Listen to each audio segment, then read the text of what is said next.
In this tutorial, we're going to go over how to 3D model the Titan 10M. Let's first take a look at our blueprint and see what we're working with. Looking at sheet number 1, we've got this kind of irregular shape here. We're going to break this down into a basic shape. We're going to start with a rectangle, and then we're going to put some lines in here to clip the corners. Afterwards, we're going to extrude it 876 thousandths. And then we're going to put in some corner fillets. Moving to sheet number 2, looks like we have some circular bosses on the bottom of our part. And then we're going to press and pull the surrounding area around them 200 thousandths, and that will give us those protrusions.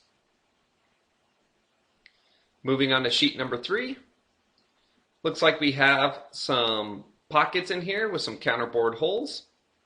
We also have this honeycomb feature going throughout our part. We have some tapped holes in these locations. And then if you look at our front view here, we also have a profile cut cutting this part off at an angle. So let's jump over to Fusion 360 and make this part. As I mentioned before, we're going to start off with a rectangle, so R on the keyboard. We see our triad here, and we have our 3 different planes that we can sketch onto. I'm going to click on the top plane, and then we're going to anchor our rectangle right to our origin. And I'm going to type in our dimensions of our rectangle, 1 inch 900 thousandths by 8 inches. Once you have your rectangle, we're going to add in some lines to clip the corners. So L on the keyboard, and we're just drawing in some arbitrarily length lines going from side to side of our rectangle. And Fusion 360 will automatically add in a coincident constraint if you're clicking on the lines. If Fusion 360 adds in any other automatic constraints, you can actually click on the icons like this and then hit the delete button. Once you have all 4 of your lines in place, we're going to go to constraints and down to horizontal and vertical.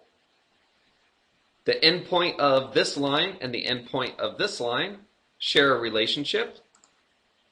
They're both vertical to each other. Same thing with these lines over here. They're both vertical to each other. And then the endpoint of this line and the endpoint of this line are horizontal to each other, along with the ones above it.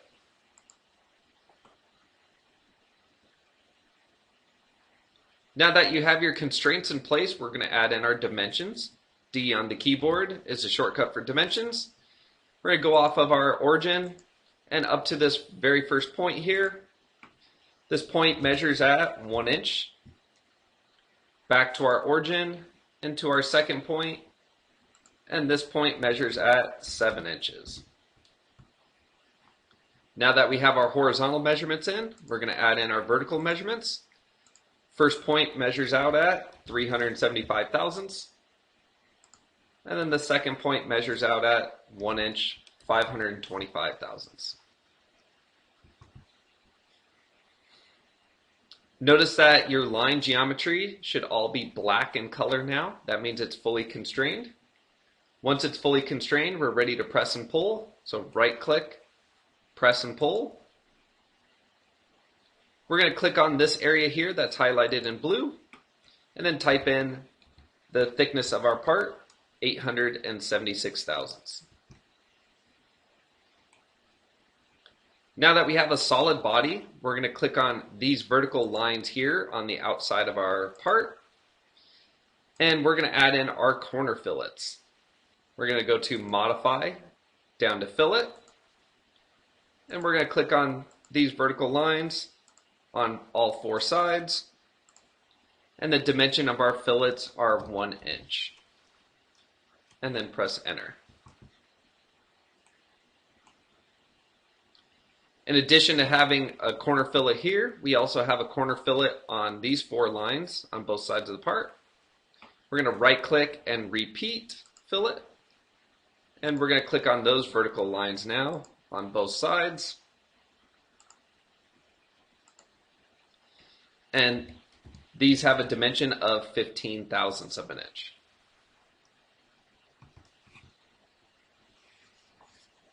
Sheet number 1 is complete. Moving on to sheet number 2. Sheet number 2, we're going to be creating these circular bosses on the bottom of our part. So we're going to orbit our part over, and if we click on the bottom of our view cube here, it'll kind of straighten our part out for us.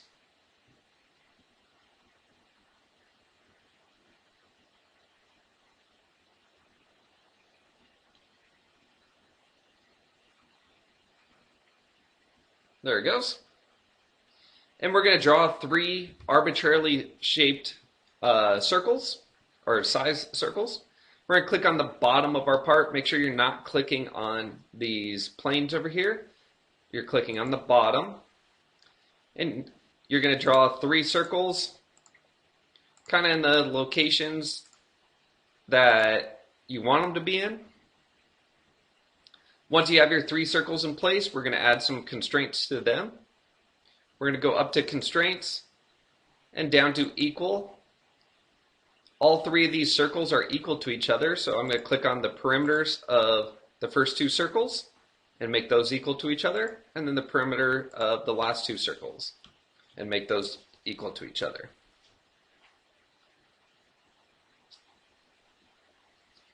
Once we have our first constraint in place, we're going to add another relationship. Those 3 circles are horizontal to each other. So I'm going to go to constraints, down to horizontal and vertical. And I'm going to click on the center locations of the first 2 circles, making those vertical or horizontal to each other, and then the last circle.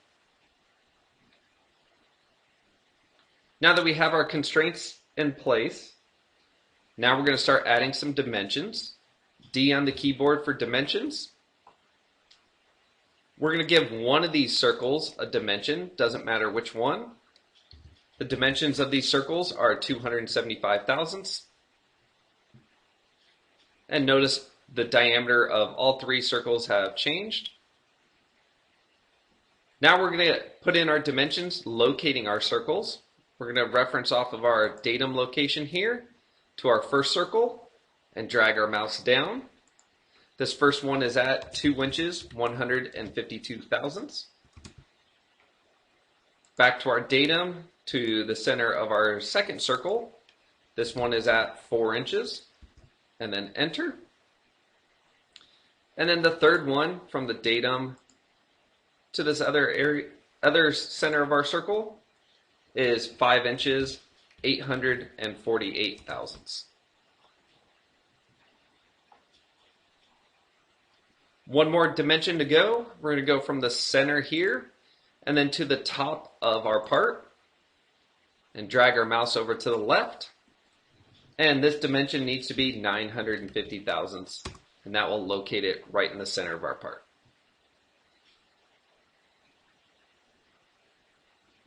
After you have your dimensions in place, we're going to right click, press and pull.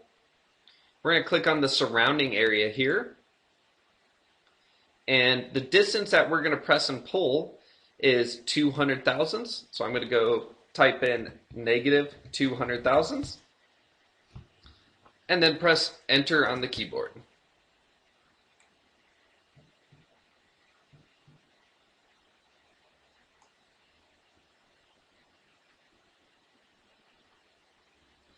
Sheet number 2 is complete. Moving on to sheet number 3.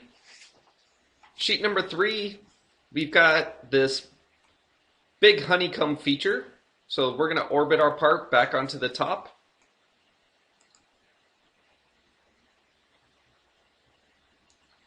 To create this honeycomb feature, the very first thing that we're going to do is we're going to create a rectangle sketch on top of our part. So R on the keyboard, and we're going to click on the top of our part again. I'm going to draw a rectangle in here. After we have our rectangle, we're going to add some dimensions to it. So D on the keyboard for dimensions. And I'm going to say that this line and the outside of our part is 150 thousandths. And then I'm going to do the same thing on the other side. And I'm going to reference off of this by clicking on it and pressing enter, and that will duplicate that measurement in there. Next thing, this line right here, so I'm going to go off the endpoint to our datum, needs to be at 1 inch 100 thousandths. And then lastly, this endpoint here to our datum needs to be at 6 inches 900 thousandths. Now that we have our rectangle in place, we're going to right click, press and pull. We're going to select our rectangle now. But if I take my rectangle and I just press and pull everything down here, notice my bosses disappear. So there's our bosses, and notice how we can cut those away. I don't want my bosses to disappear, so I'm going to go up to my pop-up window and go to Extend to Object. And the object I'm going to extend to is the bottom of our part, so I'm going to click the bottom of our part and then press OK. Notice now I've got this rectangular cutout here, but I still have my 3 bosses. They're kind of hanging out in space there.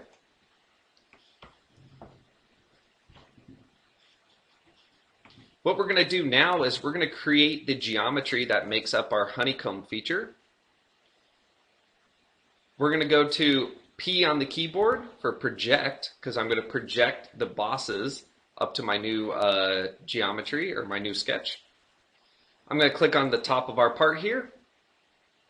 I'm going to click on the tops of our bosses and then press OK. And notice Fusion 360 actually took that geometry and then moved it up to our new sketch. We're going to use the center locations of each of those 3 bosses to locate our polygons. We're going to go to Create and down to Polygon and over to Circumscribe Polygon.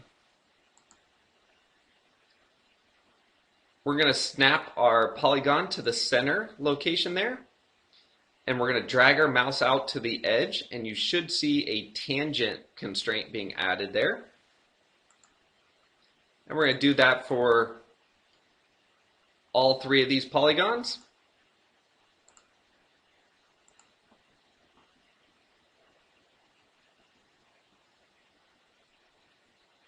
Once you have your polygons in place, we're going to go L on the keyboard. We're going to add a line kind of bisecting this rectangle all the way down the center. Oops. That was interesting. So we're going to go over to the end of our rectangle, and notice I'm just kind of positioning my mouse to where the center is, or where I think it is. And Fusion 360 is going to add in a midpoint constraint there. We see that with that triangle. I'm going to click there, drag my mouse over to the other side, and find the other midpoint, and then release.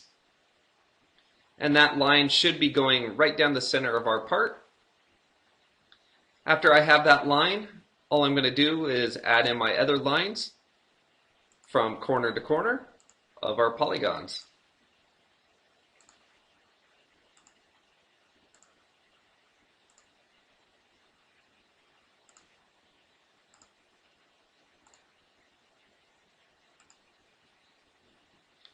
You should have some geometry that looks like this. We got a bunch of triangles now.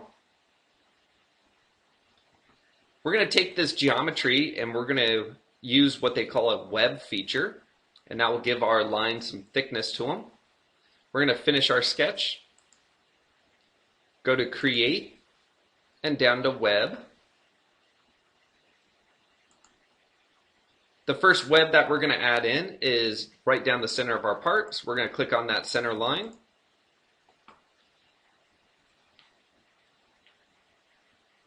And the thickness of our web here is going to be 100 thousandths. So I'm going to type in 100 and then enter. And notice Fusion 360 took that line and it basically added in some material from the top of the part down to the bottom. I'm going to go back to my browser window and turn on sketch number 4. and then right click, repeat web. This time I'm going to be clicking on the geometry that makes up these triangles, and I'm going to be holding down Control and releasing Control each time to give me a preview. Notice right now Fusion 360 doesn't like this line because it's overlapping each other. So I'm going to deselect that one and move on to the next line. And as I mentioned before, you're just holding down Control, releasing Control, and that will give you a preview just in case you have an error.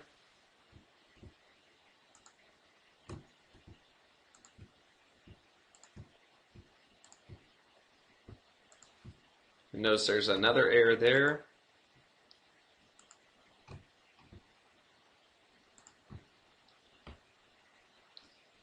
Now that we have our geometry selected, we're going to change our thickness to 80 thousandths of an inch and then press OK. We're going to finish up those three remaining lines. Right click, repeat web. Right click on those, again holding down Control and releasing Control each time, and that will give us our preview that we're looking for. Afterwards, select OK, and we can turn sketch number 4 off. And we have our triangles in place. These triangles have a little corner fillet in each one of these corners. Now I can go in and I can manually select all these edges in here and probably spend the next 10-15 minutes selecting them, and hopefully I get them all. Or we're going to do it the easy way. We're going to go over to our view cube and select the front view of our part. We're going to go to Modify and down to Fillet. In our fillet mode, I'm going to move my pop-up window over. I'm going to go up to my selection and down to selection filters in my toolbar. I'm going to deselect, select all, and then I'm just going to turn on body edges.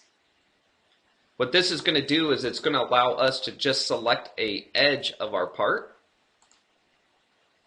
I'm going to start on the right hand side, and I'm going to be on the inside of this visible line. I'm going to left click and hold my mouse down, giving me a selection box. And I'm going to go on to the inside of that other visible line and then release my mouse. Notice I was able to pick up 72 edges in a matter of a couple seconds. I'm going to type in my dimension of 127 thousandths for our radius. And notice very quickly we got this honeycomb feature appear. Now, the other thing to notice is we did miss a couple of these lines. That's all right. You can pick those up by holding down Control, and that will enable you to select the remaining balance of the geometry that you may have missed. And again, you can release Control, and that will give you a preview. And we're going to repeat that over on the other side.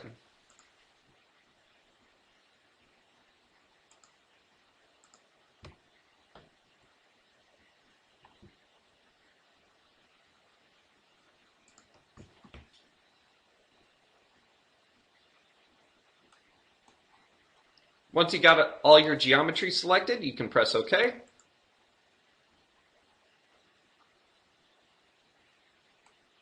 And we have our honeycomb feature.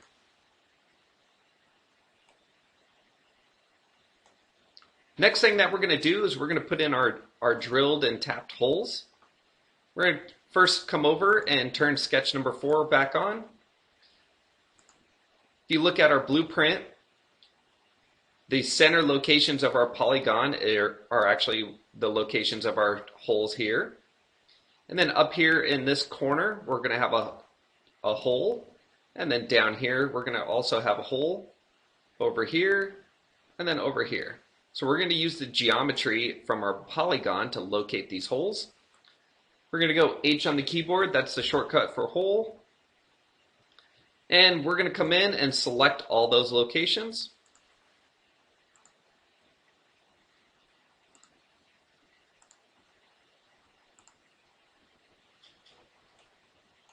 Now, Fusion 360 doesn't give you a whole lot of control on the overall diameter of these holes, especially when they have threads in them. So we're going to kind of do this the old way that SolidWorks and Fusion used to use, where you actually have to create a hole feature first, and then we're going to apply threads to the hole after the fact. So in our pop-up window, we're going to go to Extents to All, because these holes go all the way through the part. These hole types are simple. We are not going to be applying threads into them, even though they have threads in there. And then our diameter of our hole, according to our print, is 177 thousandths and 2/10. And we're going to press OK. Notice you should have your holes going all the way through the part. And it looks like we got a little issue here. Notice our hole does not go through our bosses. So let's take a look at that. I'm going to come over and turn off sketch number 4. So hopefully you guys can see that a little bit better. Notice your holes do not go through your bosses. If I go over to the drop-down menu for bodies in my browser tab, notice I've got all these different bodies here. And what happened is when I came in and I had that big rectangle in this area and I extruded that out, Fusion 360 created multiple bodies for each one of these components there. So what we need to do is combine those back together. We're going to go to Modify and down to Combine. Our target body is one of these bodies, doesn't matter which one. And then our tool bodies are the remaining balance of these bodies. We're going to join them together, and we do not want to keep our tool bodies, so we're going to press OK. Notice we now have one body, but our holes are still not through our part. We're going to come down to the bottom where our history markers are. And I'm going to grab that combine and I'm going to move it in front of my hole features. And then now Fusion 360 recognizes that you want to drill that hole all the way through that body.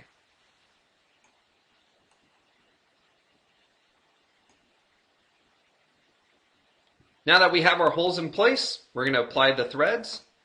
We're going to go to Create and down to Thread. We're going to click on one of these faces here of our holes. And then we're going to hold down Control. And that will enable us to click on multiple faces.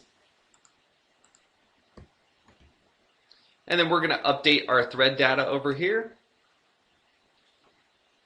We do not want these to be full length, so we're going to uncheck full length.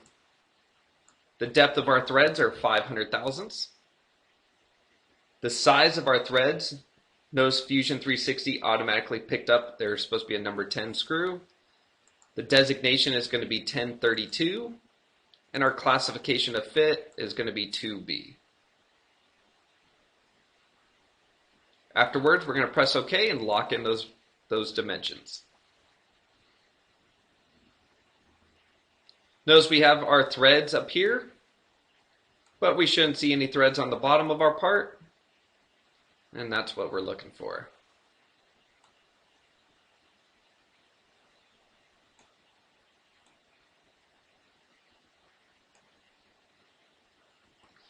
All right, moving right along. The next thing that we're going to do is we're going to create a sketch to position our pockets on here. I'm going to go L on the keyboard, and I'm going to click on the top of the part.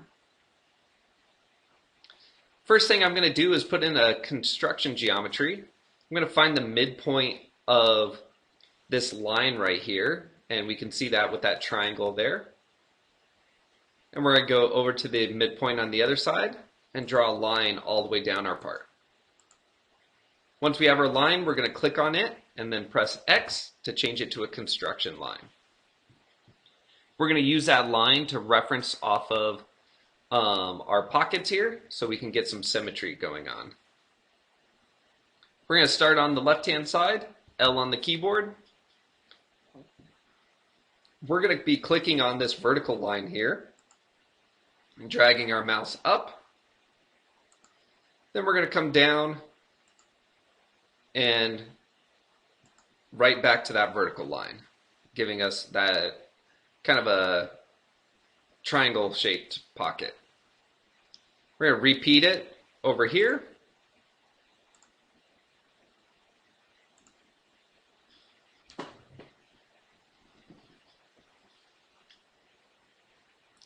Now that we have our two shapes in place, we're going to add some constraints.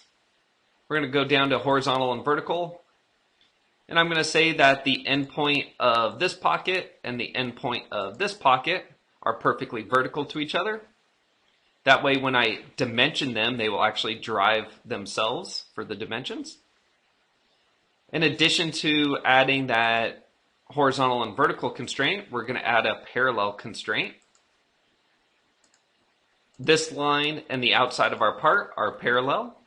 Same thing with this line and this outside of the part. Now that we have our dimensions in place, oh, we forgot one constraint, sorry. The last constraint we're going to add is a symmetry constraint. So we're going to go back to constraints and down to symmetry.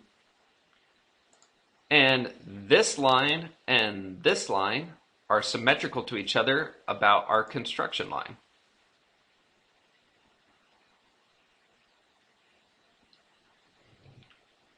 Now that we have our constraints in place, we're going to add our dimensions. So D on the keyboard. From the inside of our pocket to the outside of our part, this dimension is 140 thousandths. And that's the same on the other side.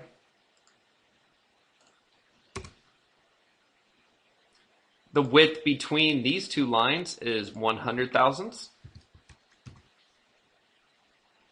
And then lastly, the dimension between this line and our pocket is also 100 thousandths.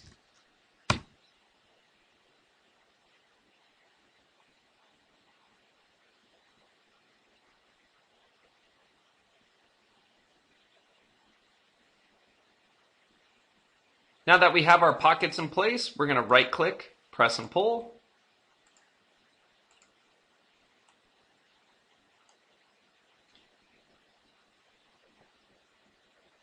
The bottom of our pocket needs to be extruded from the top of our part, 500 thousandths. So we're going to go minus 0.5 and then enter.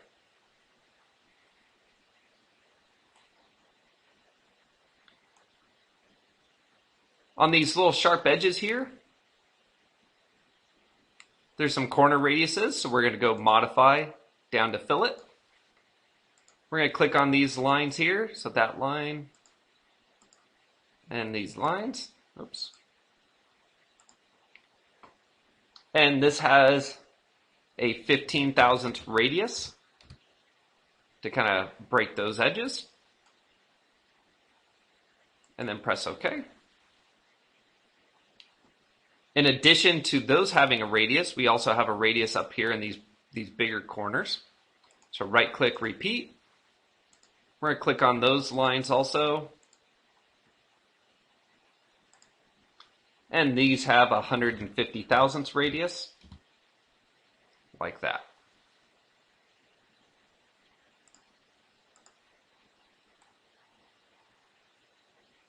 Now that we have our pockets in place, we are going to position our bolt holes. We're going to create a new sketch. This time we're not going to be on the top of the part. We're not going to be on our planes.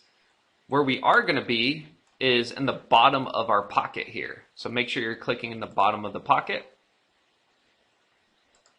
Then we're going to go to create and down to point, landing 2 points here. These points have some relationships. They are both vertical to each other. So we're going to click on those 2 points, adding in our vertical constraint. And then lastly, we're going to add our dimensions to them. Coming off of our datum location, moving our mouse up, these need to be 745 thousandths. This point down here needs to be 558 thousandths. And then lastly, this point over here needs to be 1 inch, 342 thousandths.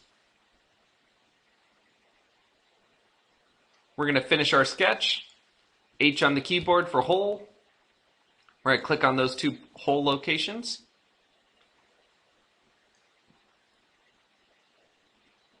And let's enter our data in our pop-up window. These holes are going all the way through the part. The hole type is counterbore.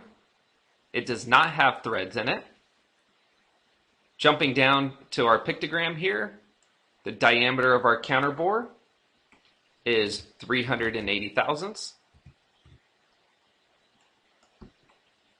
The depth of our counterbore is 80 thousandths, so it's more or less like a spot face instead. And then lastly, the diameter of the hole itself is going to be 260 thousandths. Once you have that in place, you're going to press OK. And we have those counterbored holes.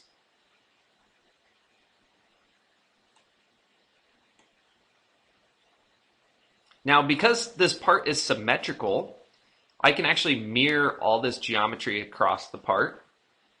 To do this, we're going to go up to Construct and down to Midplane. I'm going to click on this face on the right-hand side of my part. And then I'm going to click on this face on the left-hand side of our part. And that creates this construction geometry that is precisely in the mid portion of our part. And then press OK. We're going to go to Create and down to Mirror. Our pattern type is going to be Features. I'm going to come down to my history markers. I'm going to select the holes. I'm going to select these fillets. And I'm also going to select that extrude that made up that pocket. I'm going to choose my mirror plane. And then select that midplane there. And then press OK. Notice we had a little bit of error show up and we don't see our parts. We're going to go back to mirror. We're going to reselect those items. We're going to select our mirror plane. And then this time we're going to go and change our compute options to optimize and see if that helps out. There we go. For some reason, Fusion 360 has some small little errors like that, and that's just kind of the workaround. Afterwards, we're going to turn off the visibility of our construction plane. And our part's looking almost done. Last thing that we're going to do is we're going to create a sketch on the front of our part. And this sketch is going to cut our part away. We're going to go L on the keyboard for line. And we're going to click on the top of the part.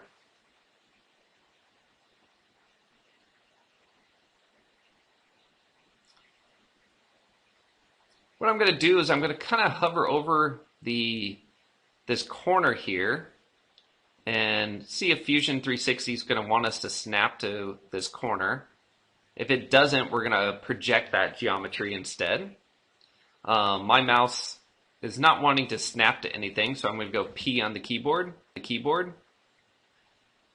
And what I'm going to do is I'm going to click on this line here and then press.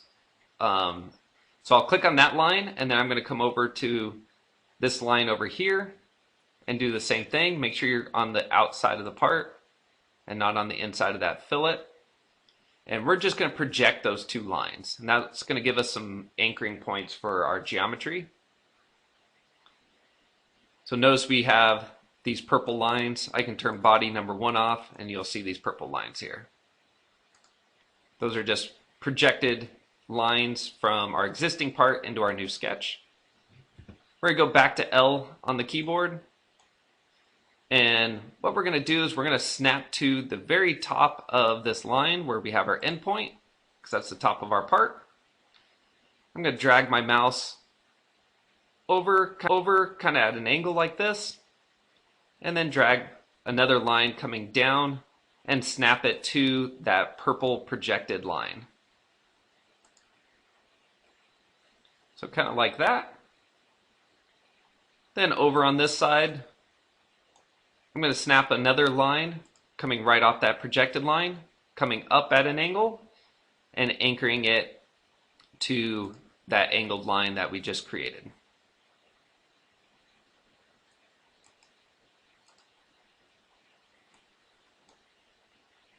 Once I have my lines in place, I'm going to add some dimensions, so D on the keyboard. And it says on our print, from this point to this point,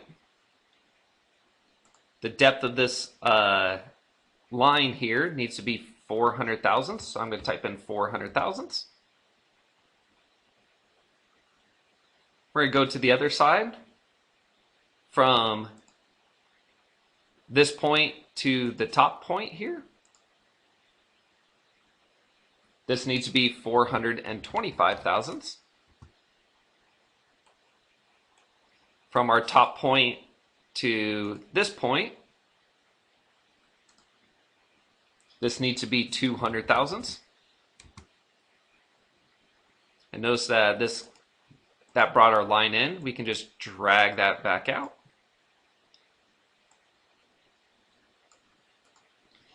D on the keyboard again. From this point to this point, we're going to drag a horizontal measurement. This needs to be at 1 inch 181. And then lastly, we're going to go from this point to this intersection point right here. Drag our mouse up. This needs to be at 6 inches 819 thousandths.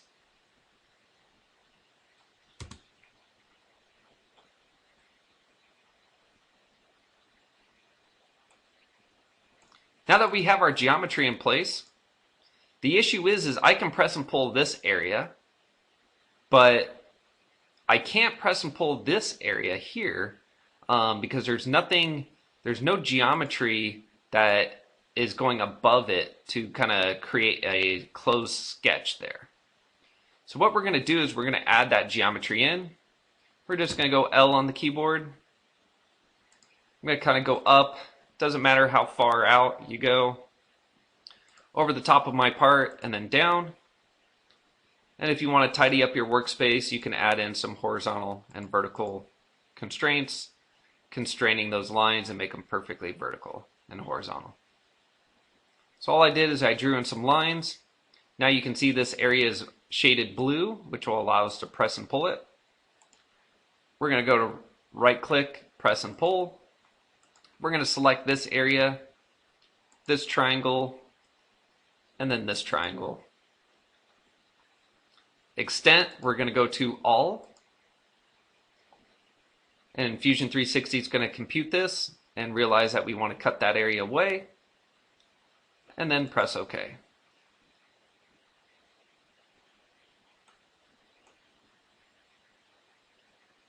Now if you're getting any type of like little shark fins coming off the side of our part, probably those are coming up because you did not add in a horizontal constraint or horizontal or vertical constraint, and your line coming off is not perfectly straight up and down. After we have that in place, we have these 3 line sections here on both sides that needs a little fillet. We're going to go to modify and down to fillet. We're going to click on these 3 line sections here and then move over to the other side of the part and these 3 line sections here, and these need to be 600 thousandths, and then press OK.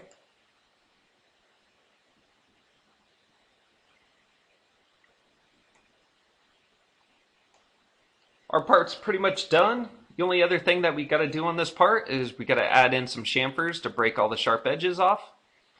We're going to go to Modify and down to Chamfer. Now, there is kind of a quick and fast way to do this. What we're going to do is we're going to drag a selection box in, and we're going to select all those geometries, and we'll see if this works. We're going to type in our dimensions of 10 thousandths, and then Fusion 360 is going to calculate it and see if it will be able to chamfer all that geometry.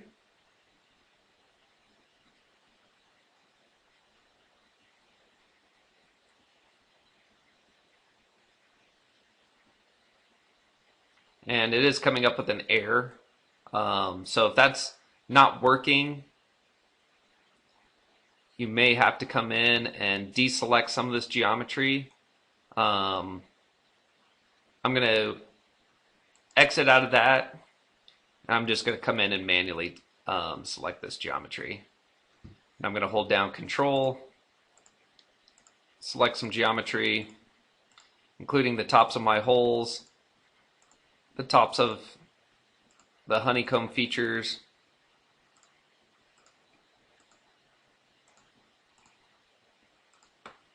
the tops of these holes, and then this little edge here.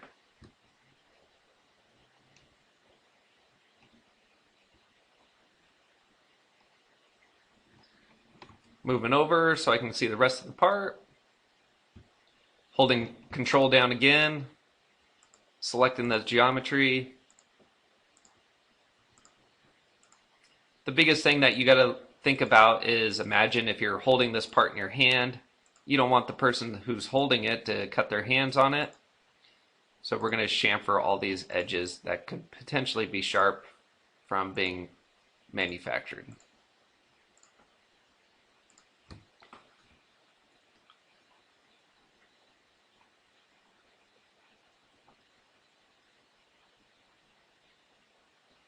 So we got all the geometry on the top.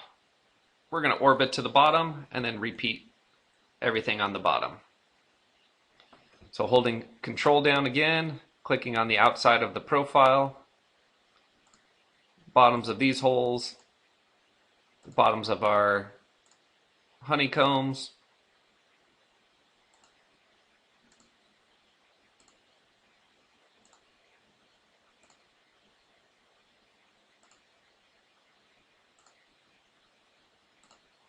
the holes for our bosses, and then the outside of our bosses.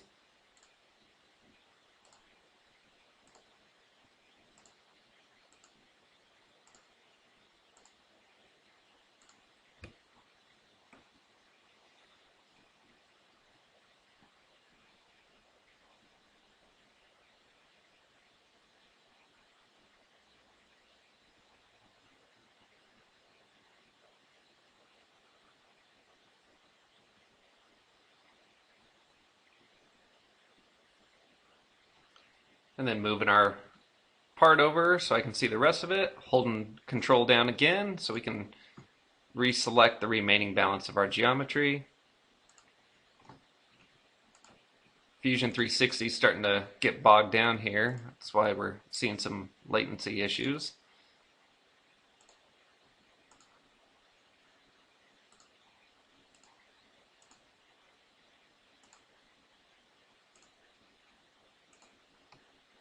Okay, I'm going to release Control and double check our part, make sure we got all those chamfers in location.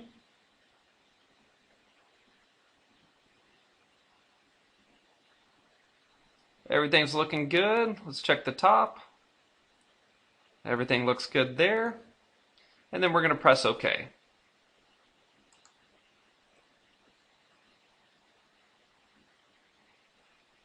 This is a good opportunity. Double check your part and compare it to the blueprint. And this concludes the tutorial on how to 3D model the Titan 10M.